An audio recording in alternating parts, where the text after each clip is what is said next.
Welcome back, Soundtrack Geniuses. My name is Marius Masalar, and my guest today is none other than Garry Schyman, whose work on Bioshock has become legendary, and whose latest score release takes us out of the depths of the ocean and up into the cloud city of Columbia for Bioshock Infinite. Welcome to the Soundcast, Garry. My pleasure. It's fun to be here. So we actually haven't had the pleasure of chatting before, so for our listeners who are maybe less familiar with your work, can you walk us through a quick timeline of how you ended up on this crazy career path? You know, I studied music at USC, and really at USC, I knew I wanted to write music for, at that time, film and TV, because video games were not really much of an option. So I wanted to make a living writing, being creative with music. And I didn't want to teach. I didn't want to be a professor. Although ironically, I do now teach one class a week at USC on scoring video games, ironically enough, in their SMPTV program, which is a great program, scoring for motion pictures and television.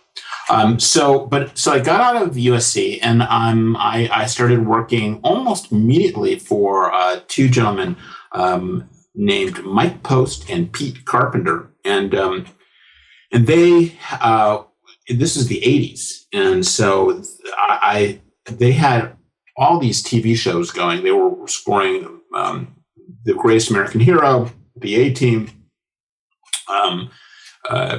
shows like The Rousters, little known shows, Magnum PI. And they had 3 or 4 composers who would help them because they were cranking out the music. So for me, it was a great opportunity to literally write music. It was all paper and pencil at the piano, writing music every week, getting it performed by an orchestra. They had their own kind of thing, which was they had a pop rock band rhythm section with an orchestra.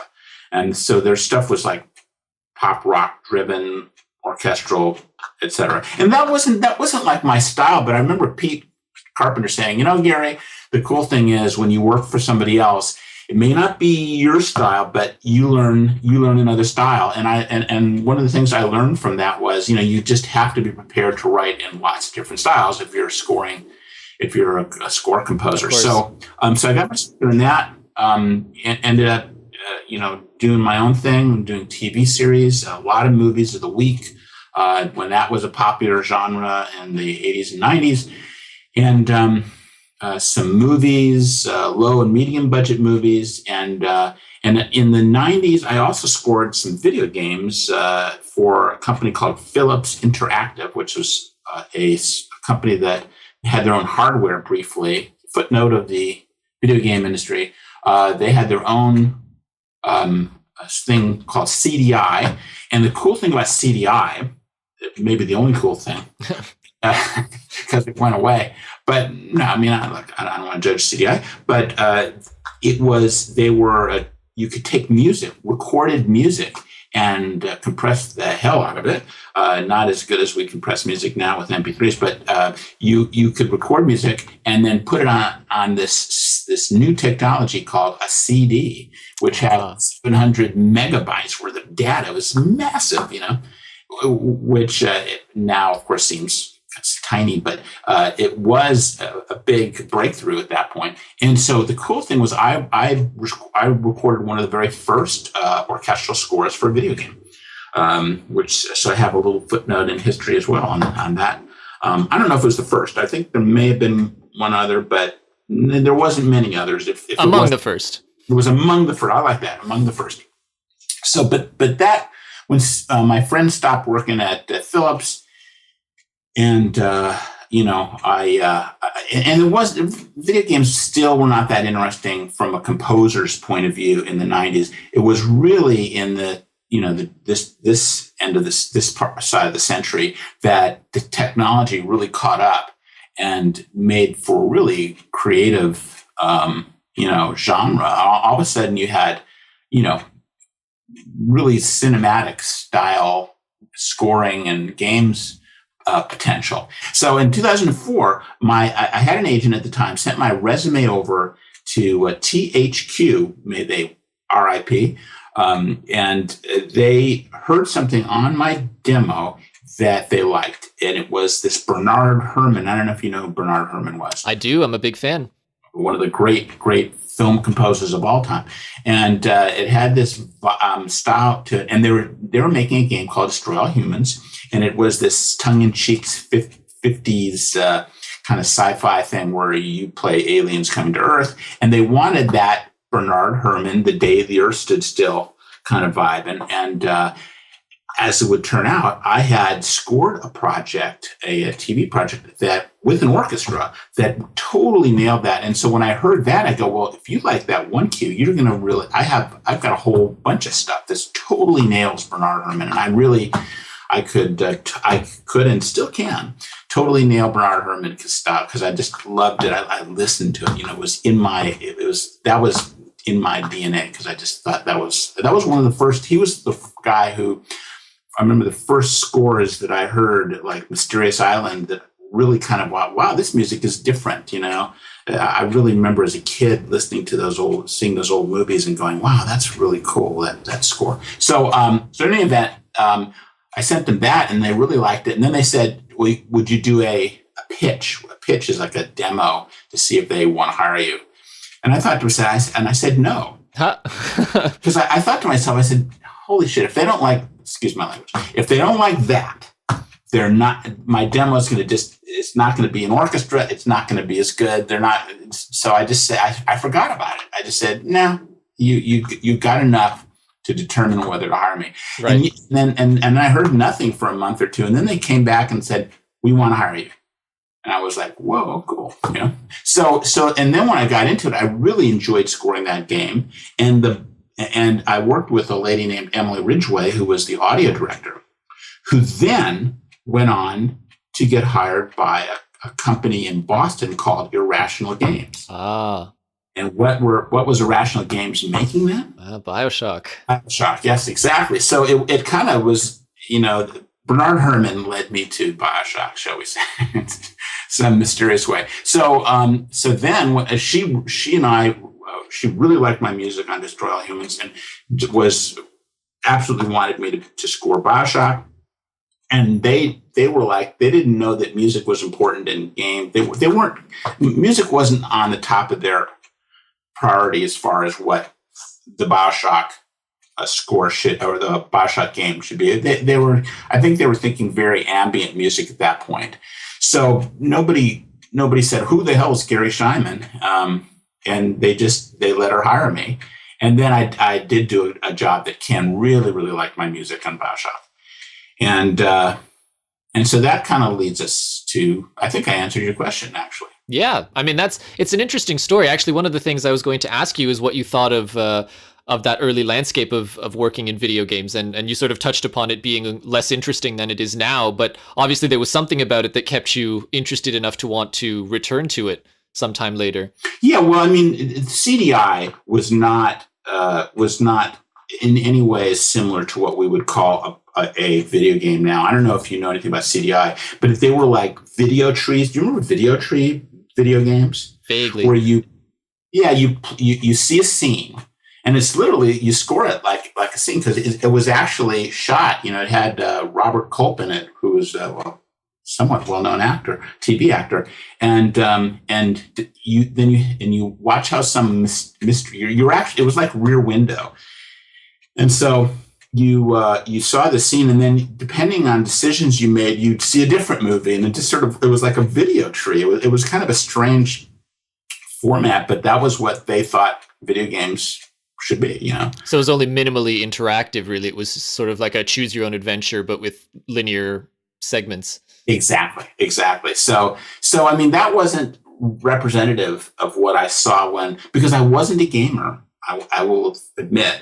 In 2004, I really was not playing the new games. I didn't own a console, and so it really wasn't until I started working on Destroy All Humans, and I was sort of like taken aback. I thought this is really interesting. And even looking back compared to what you can do now, that was a relatively modest. I mean, I could see where it was going. And the music they were asking me to write I was having a blast writing it. And I was getting resources like enough money to record with an orchestra and all those opportunities that television had really sort of was not providing anymore, because synths and samples were good enough and times were such that they had to turn it around. So as soon as I got into it, I was like really dug it. And then I started playing some video games like World of Warcraft. I played for a year, and the games that I started working on. And I wouldn't call myself, I don't know, what is it? How many hours a week do you have to play to be a gamer? I don't know. Well, I think you just define it if you enjoy games, really. Yeah, and I do enjoy them. I can't play them all the time, but I really enjoy playing especially the games I work on. I mean, there's some games that I really love, like Portal, and there's a few games that I will just, as soon as they come out, I'll buy them and play them because I'm such a fan of them. But do I buy all the newest games? I don't. Yeah, well, I imagine you don't really have time to sit around and play as much as you'd like anyway. No. Oddly enough, my son is now 12, but I was actually playing games like Mario Brothers because that was the games that he was really into. And so I would sit with him and play. So I've actually played more of younger kid games over the last 4 years or so with him. Plants vs. Zombies, which is actually, I have to admit, my guilty pleasure. That's a fantastic game. It's so much fun. It's so mindless. It's like, it's like you can't stop playing it. Yeah, for sure. It's interesting. I mean, now you said that you've started playing the games that you're working on, and so of course now that Bioshock Infinite is finally out there and the reviews have all been very positive, I'm curious to know if you've played through the whole thing, as a whole now, instead of whatever fragments you had while you were working on it. This is the question I wish you hadn't asked me. Uh-oh. I haven't started it yet. It's sitting here, and I'm actually scoring a movie right now, which I'm enjoying doing. But I'm going to be done in about 2 weeks, and so I'm kind of like waiting to be done with it to start it, so that I can really kind of dive into it and just play for a couple of days. It'll be like my guilty pleasure as soon as I'm done. So I haven't started it, but I would say within 2 weeks I will play. I can't wait. So now I just want to play it to get the vibe. And I'm sure there's going to be stuff that I will discover that I didn't, because there wasn't any music necessary in that part of the game. So there's going to be tons of stuff for me to discover, as there was in Bioshock 1 and 2 when I played them. Yeah, and that's interesting. I mean, now that you've actually been with the series throughout its entire life, one of the things that I wanted to ask was, from this perspective that you have, what do you think it is about the Bioshock franchise that actually appeals to people and to such a broad audience as compared to some other games in the shooter genre that maybe just don't have the same reach? I would just say that off the top of my head, I would think story, that I think that they've really concentrated on developing a very strong story narrative in the games. And certainly for Bioshock 1 and now Bioshock Infinite, just the uniqueness of the environment, really exploring a world that is invented,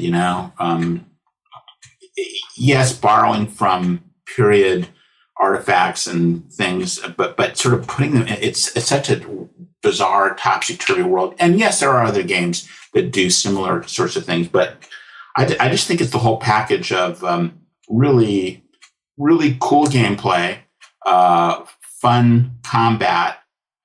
I did like using the plasmids and the weapons and those sorts of sort of the mechanical stuff, And some people are criticizing Bioshock Infinite for the combat. I've read some reviews that, oh man, it would be great if it had no combat. It was just like this, and I think that it would have reduced sales by 50% if it had no combat.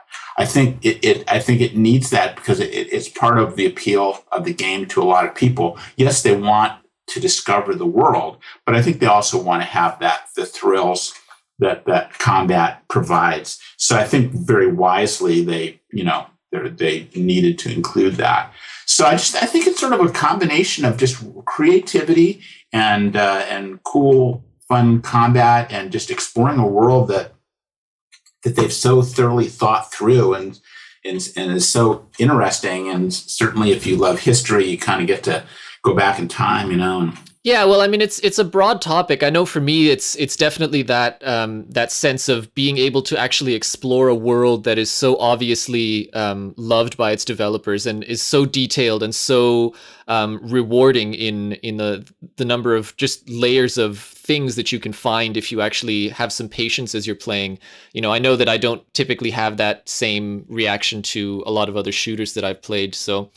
But it's interesting that you bring up the violence because that has been sort of percolating in the blogosphere at the moment.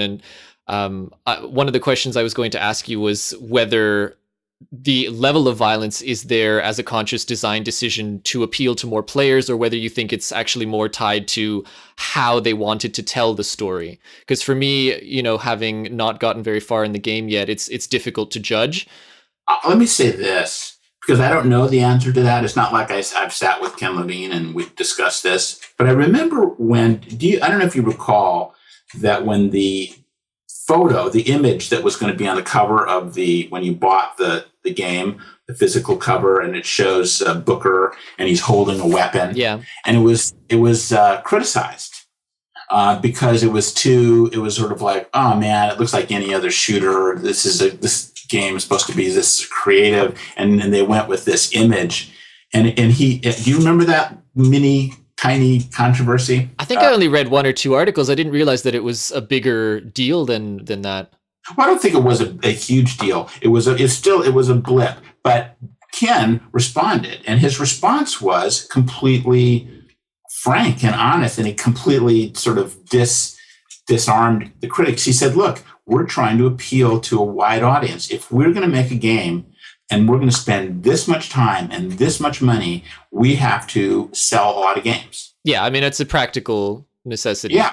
And so if we don't, we can't make any more games like this. We just can't. We can't spend this kind of money. And it was, I don't know how much they spent. There's differing numbers out there, but it was a considerable amount of money. And so you're not going to get a game company to invest in something that's very creative that does not pay them back so that they can pay their bills and keep their lights on and pay all the people involved. So I think maybe in that answer, it would also reveal the fact that, they felt that the combat had to be exciting and fun. Right.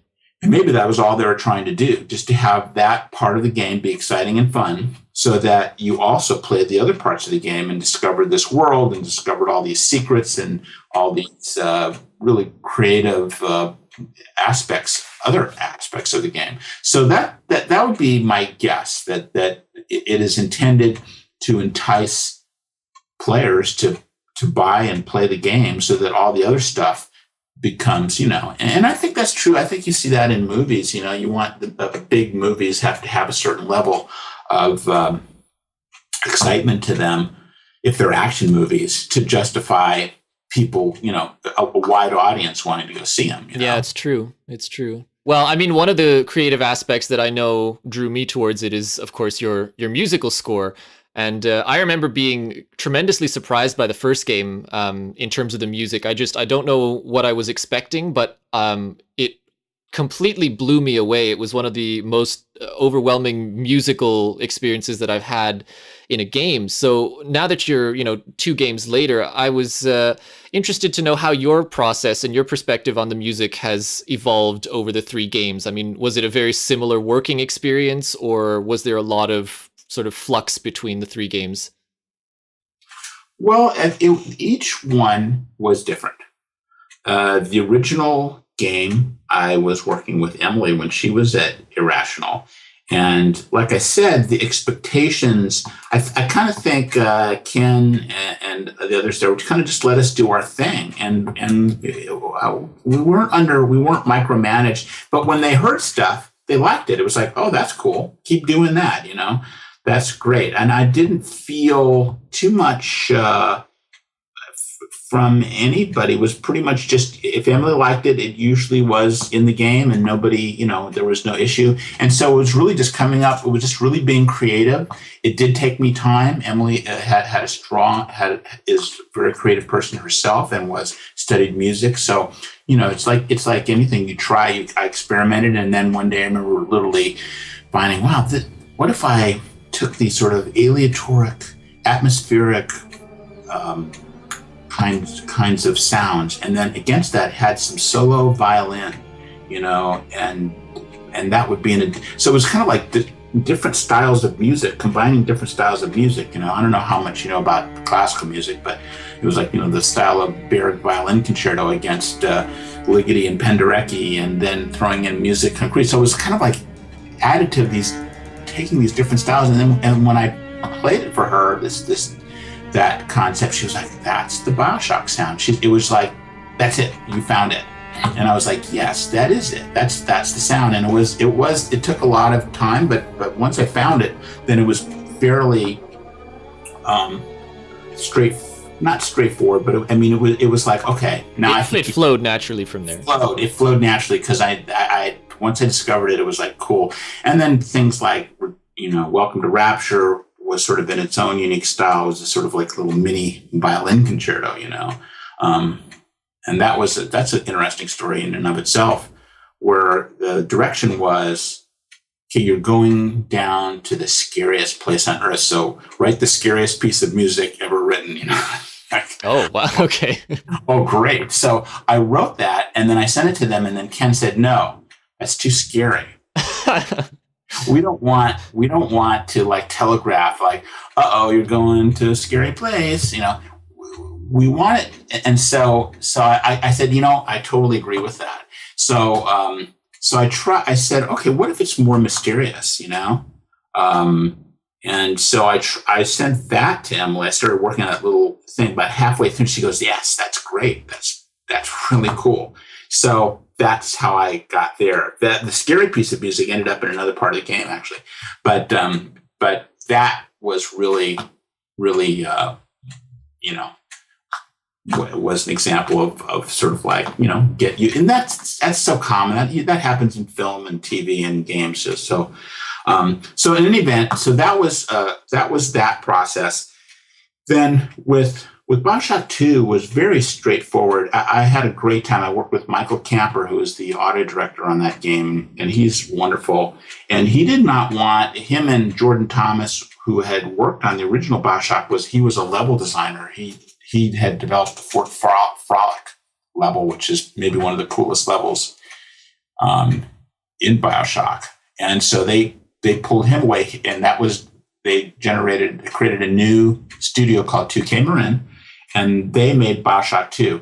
And that was like, we like the style of Bioshock 1. So that was pretty straightforward. I was like, I wrote, I think the score really stands on its own and is unique and different in some respects. It's a unique score, and I'm very proud of it. In some ways more sophisticated than Bioshock 1. But it wasn't a challenge to find the style.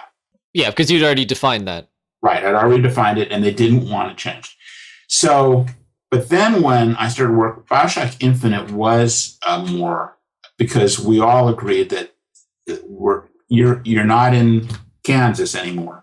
Yeah, that's for sure. To borrow from the Wizard of Oz, you're in a different place entirely. This is a different era. You're in the sky. It's bright and sunny. There's not water pouring in from all around. It's just, and so it just was obvious that the style required a different approach, and so that was and now Ken was very involved in everything, not just my music, but every detail of the game. Ken is a perfectionist, and he's a brilliant guy. And so he had to hear everything, and he had something in mind. He's not a composer, he's not a trained composer, but his intuition about what works is very, very keen. So we experimented. Originally it was to go in an orchestral direction, but that seemed to be not fitting.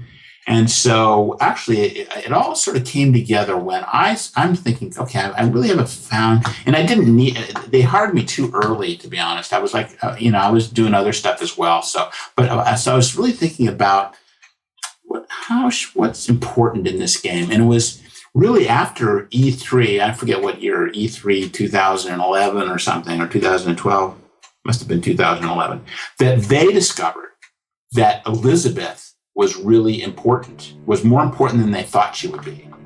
That was when they started to focus on the relationship between Booker and Elizabeth. And so at that point I said, okay, that is now becoming at the central, and it wasn't when I first was hired.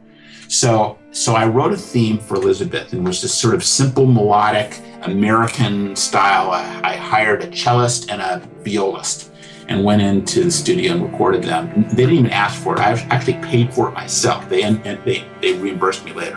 But I didn't even want to ask them for budget for it. I just wanted to go in and do it. And Ken loved that. He just loved it. And it actually influenced one little section of the game when you first find Elizabeth. Oh, okay. Yeah, that was like, that music, he just had an epiphany with the music. So that led me into the direction of this sort of like solo string instruments, these small string ensembles, and even to carry that into the combat music as well. So it was its own unique exploration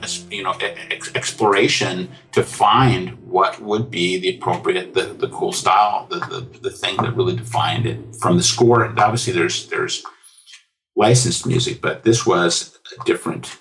This is not the licensed music. This was the score. And so once I found that, and then the other thing that made it unique was, and I've never done this on any other project, and it was a really cool way to work, but because we didn't, usually the composer writes a score, and then at the very end, you mock everything up with synthesizers and samples, et cetera, and you make it sound as good as you can. And then you add the pièce de résistance with the live players and mix it all together. And then they put all that fresh orchestral music in, and you're done. But what became clear to me with writing the Elizabeth theme was Ken really, it wasn't just the music, it was how the music was played intimately by really, really fine players playing without much vibrato and kind of this fiddly kind of style that really made the score effective, So I said to Jim Bonney, the audio director, I said, let's go in and just have a session every few weeks, and I'll record my latest stuff, and then we'll play that for Ken, because I really think he needs to hear that. And we started, because it wasn't terribly expensive. It wasn't like recording an orchestra every week. Well, it's a small ensemble, so that makes it. Exactly. It would cost a few $1,000s. So that's what we did, and it really worked. And so I had like 10 or 12 sessions over a period of many months, like 6 months.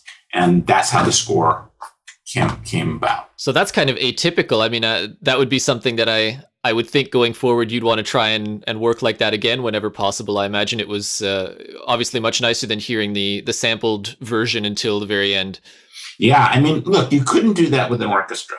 You couldn't afford to do that with an orchestra. But you can do that with a few players, or if you have something like this where you have like small string ensembles, then yeah, it does work, and it's very effective, and it inspires you as a composer as well. Yeah, and I mean, for me, it's interesting because to hear you say that you initially tried the orchestral approach, I mean, that would be what people I think would expect with a game that's so grand in scope. I mean, you have this beautiful flying city. It feels almost disjointed to have a small musical ensemble accompanying that, but I think it actually works very, very well. And to me, I mean, I noticed a few, although the music is obviously very distinct, I noticed some commonalities between Columbia and Rapture in terms of musical expression. I mean, the piano is back, although this feels like a sort of out of tune parlor upright as opposed to the larger evil concert grand from Cohen's masterpiece fame. Right. That's sort of a unique thing, because that was actually written as source music, because it's actually played by this character, Fitzpatrick, I think his name was, who gets blown up. So that was a slightly different uh, purpose. But yeah, definitely. I mean, I don't want to spoil anything for you, but there's a little bit of rapture-esque music in Bioshock Infinite, but just one piece of music for a very good reason. So here's a question, because I think I'm wondering if I've correctly identified the particular piece of music you're talking about. Is it called Doors? I believe so. Hold on a second, because Sure, I should say on the promo that I've been listening to. All those names were added later. Yeah. So, I'm pretty. That's yeah. And do you know why? I don't know why, because I'm not there yet. So don't spoil it. Having listened to that, I know as soon as I hit that cue on the album, I was like, oh, wait a minute, this could have come right out of the previous Bioshocks. Yes, that's the one. But there's a good reason for it. Okay, all right. So I'll look forward to discovering that when I get there. Okay. So I mean, again, with the small ensemble, one of the things that I was interested in knowing was, because you've got this very different environment, it's no longer oppressive, it's no longer claustrophobic. How do you address a sense of openness when you're working with a very intimate ensemble of musicians?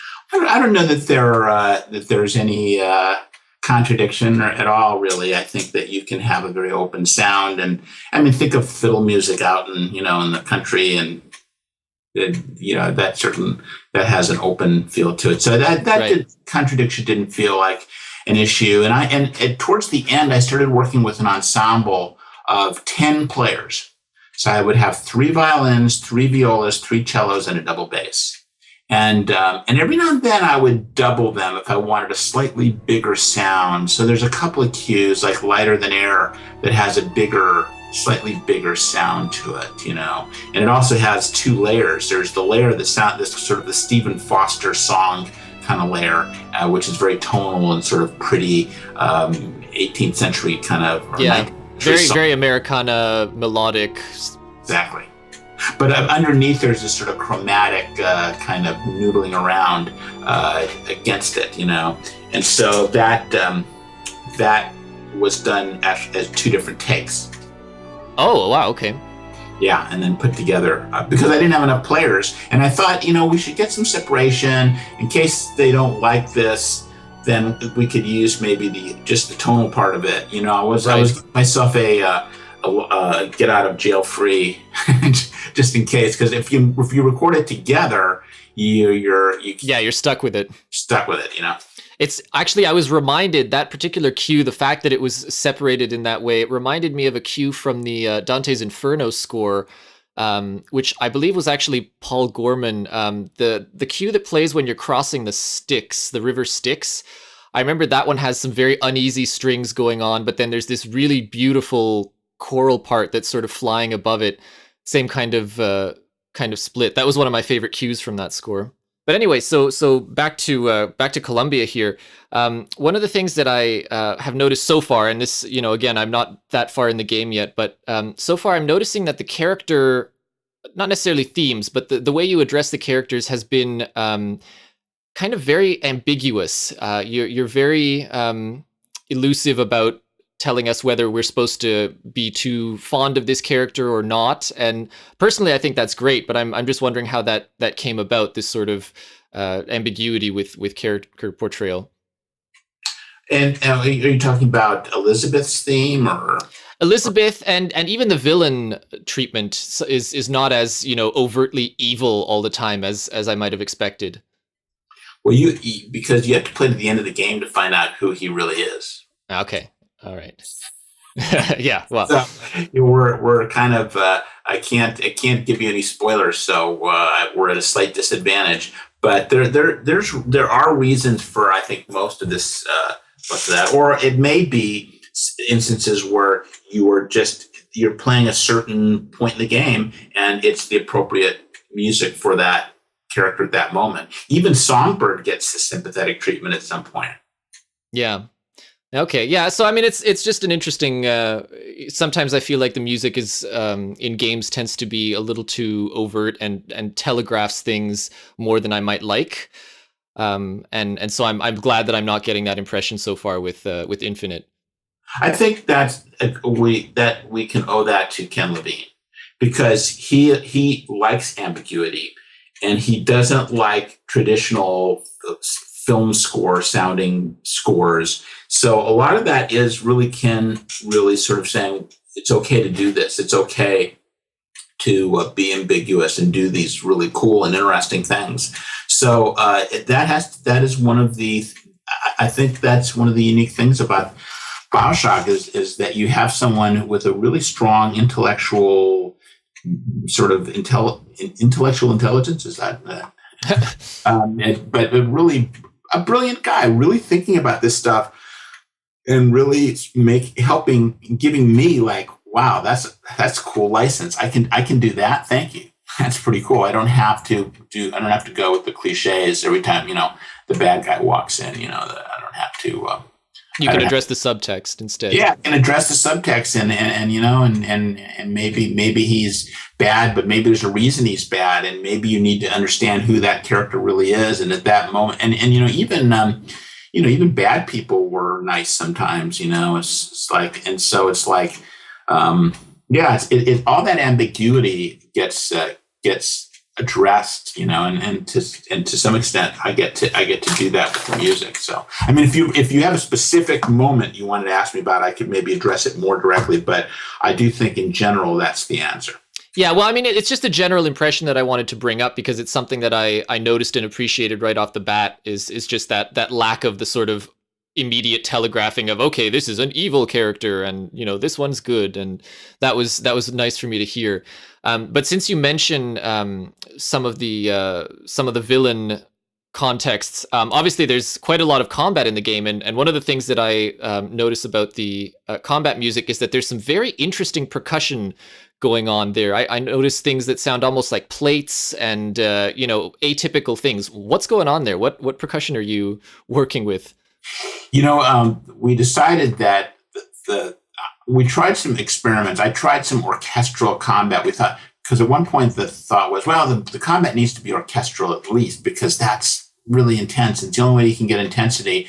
But, and I did some experiments with it, but in the end, I said, look, let's try to stay within this, but let's let the limitations be the strength, because you can do that. You can really, and that can be really kind of a cool thing. That can give a uniqueness to a score. So I said, let's try this. And so I wrote these really aleatoric, which I did use in the original Bioshock, but it's sort of with these small ensembles, really intense driving, either very dissonant or sometimes aleatoric kind of sounds. And then against that, to have some percussion, but the percussion wasn't like the big giant, taiko drums or anything. Yeah, there wasn't that. It was like small drums and like metal and hitting. Most of the percussion was me playing it.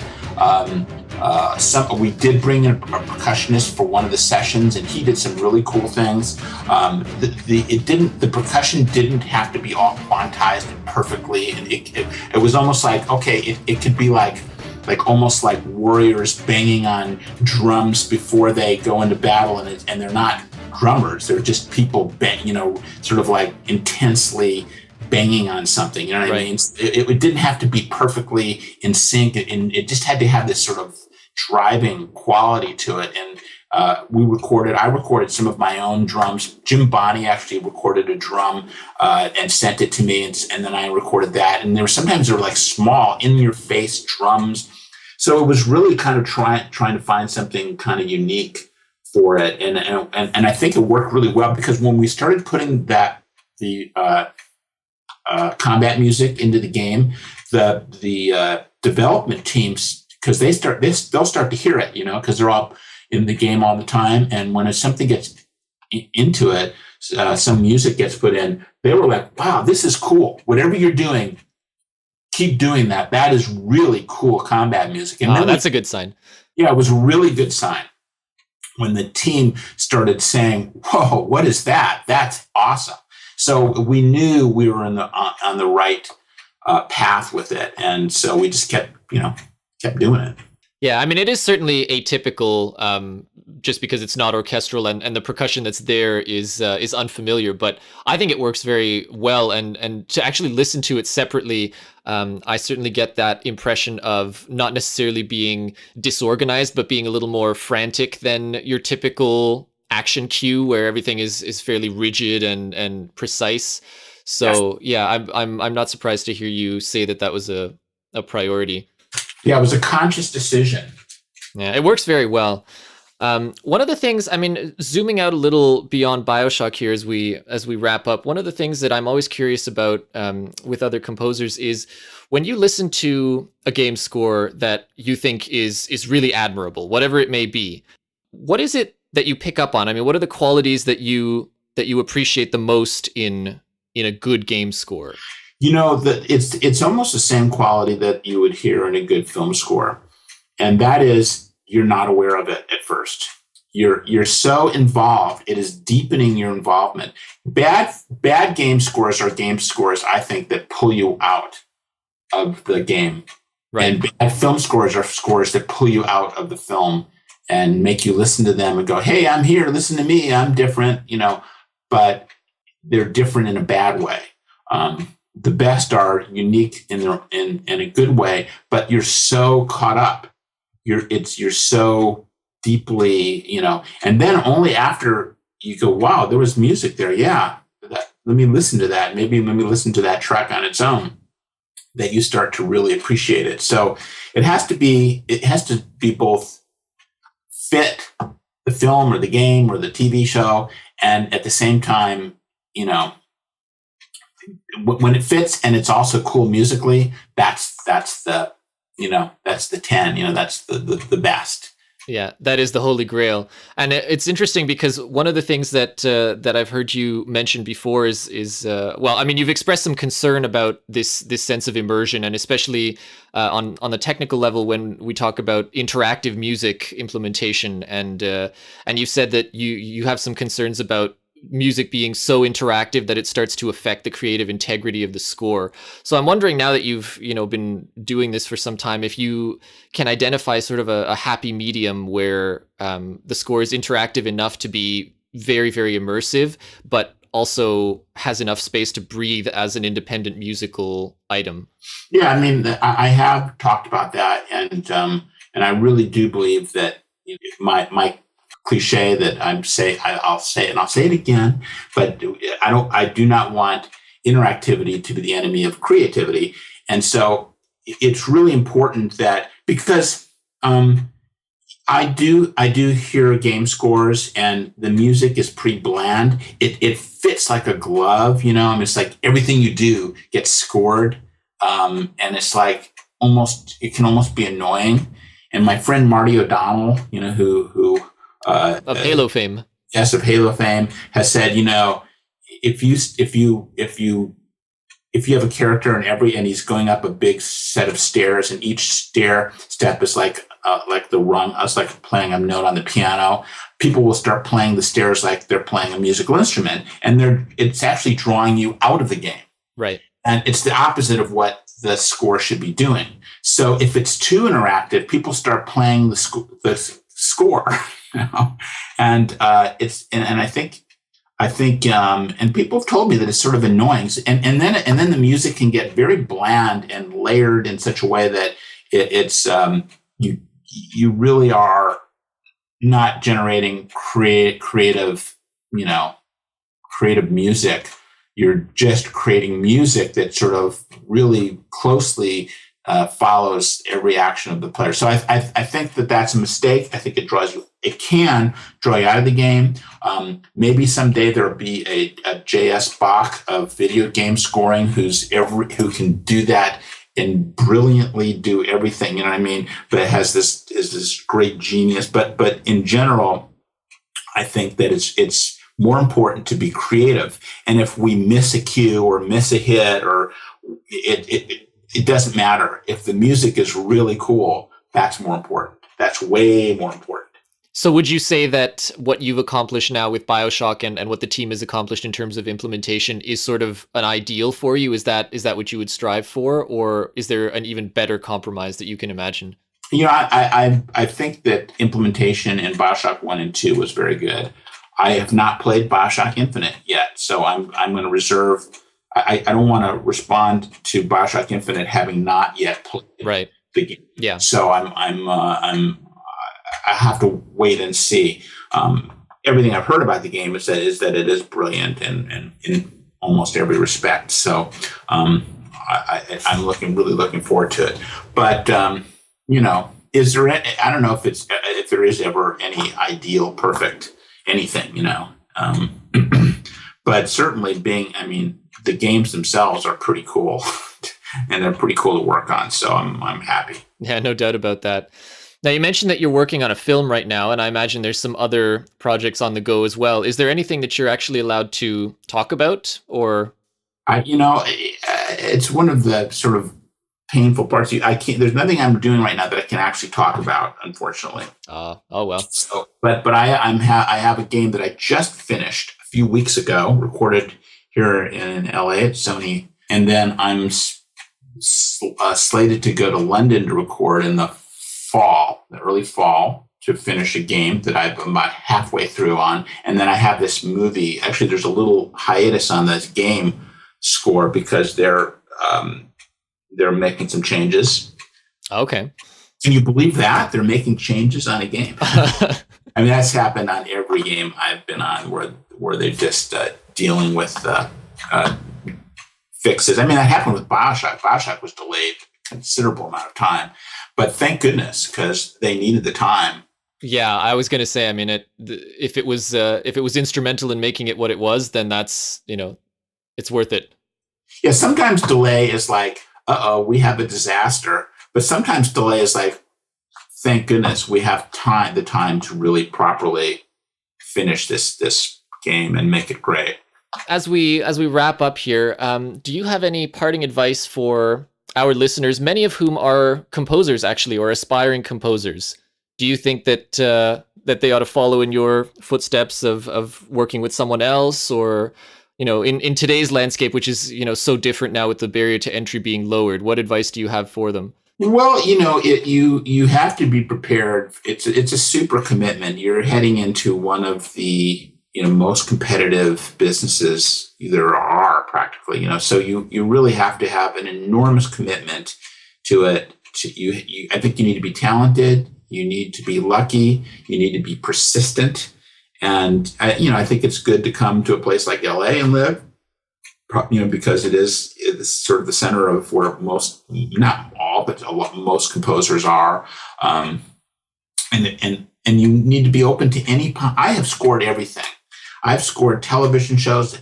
I have scored commercials. I have scored trailers. I've written library music. I've just my whole life has been to avoid getting an office job. Just like keep writing music, keep making a living at it, because I don't have any money coming in from oil wells or anything. So I have a wife and a kid. So I have so you have to be willing and to try all sorts of things to get opportunities, and but develop your skills. Find a unique voice for yourself. But you really need to be passionate about it, and you really need to be committed to it. And there's a chance that you'll see your friends from high school making a good living, as a doctor or a lawyer or starting a business, and you're struggling, and so you're going to go, maybe did I really want to do this? So, but if you find your way and you find a place for yourself in it, it's the coolest way to make your living, as far as I'm concerned. It's great. Well, no argument there.